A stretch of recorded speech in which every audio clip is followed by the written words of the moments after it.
ایک عورت چاہے تو مرد کو گھر کا بادشاہ بنا دے اور اگر ذلیل کرنے پر آئے تو اسے قبر تک پہنچا دے۔ ایک مرد لوگوں سے اپنی بیوی کی تعریف سننے کے لیے بے حیا بھی بن سکتا ہے۔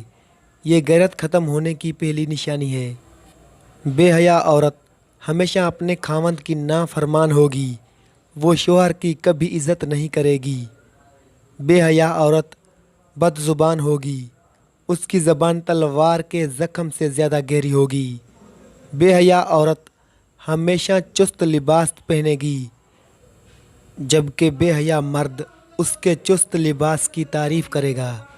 بری عورت رشتوں کو توڑے گی، جبکہ نیک عورت رشتوں کو جوڑے گی۔ جو عورت اپنے خاوند کو اس کے والدین سے علیحدہ کرے، اس کی اولاد کبھی فرمانبردار نہیں ہو سکتی۔ وہ عورت کبھی اچھی ماں نہیں بن سکتی جو اپنی ساس سسر سے بدتمیزی کرے۔ وہ گھر کبھی خوشحال نہیں ہو سکتا جہاں عورت مرد کی کمائی کو ہمیشہ زیب و آرائش پر ہی خرچ کرے۔